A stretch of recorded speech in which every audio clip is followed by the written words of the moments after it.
আসসালামু আলাইকুম, কেমন আছেন সবাই? আবারও আরেকটি নতুন ভিডিওতে আপনাদেরকে স্বাগত জানাচ্ছি। এর আগে আপনাদেরকে আমাদের গ্রামের আলো ঝলমলে একটি দৃশ্য দেখিয়েছিলাম। তো আজকে ফাইনালি এই দিনটার জন্য অপেক্ষা করছিলাম যে এই বৃষ্টি ভেজা যে গ্রামটি আছে আমাদের, সেই গ্রামটি আপনাদেরকে দেখাবো। আর এই মুহূর্তে ঠিক আমি ক্যামেরা নিয়ে বৃষ্টিতে ভিজতেছি শুধু আপনাদেরকে এই দৃশ্যটা দেখানোর জন্য।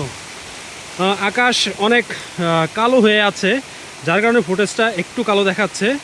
তবে তারপরেও দেখুন কত সুন্দর, মাশাআল্লাহ। এই দেখুন বৃষ্টি ভেজা আমাদের গ্রাম। দেখুন ওই দিক দিয়ে যে বৃষ্টি হচ্ছে, এত পরিমাণ ঝুম বৃষ্টি শুরু হয়েছে তো বলার বাহিরে।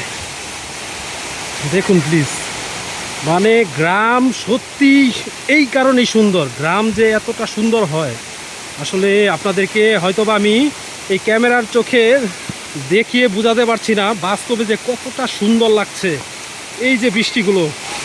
হাই মাশাআল্লাহ, দেখেন আমার ক্যামেরা ভিজে যাচ্ছে, যাক, কোনো আফসোস নেই। ক্যামেরা যদি নষ্ট হয়ে যায় তাতেও আমার কোনো আফসোস নেই।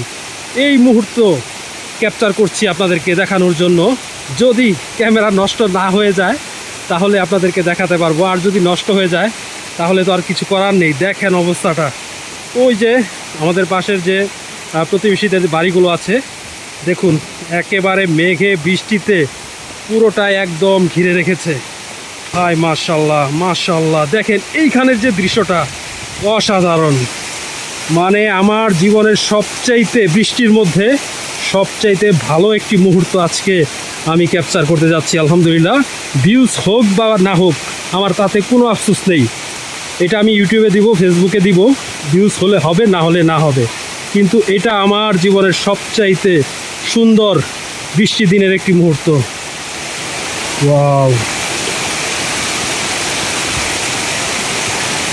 এর আগে অনেক বৃষ্টিতে ভিজেছি কিন্তু কোনো সময় এত ভিডিও ক্যাপচার করতে পারি নাই।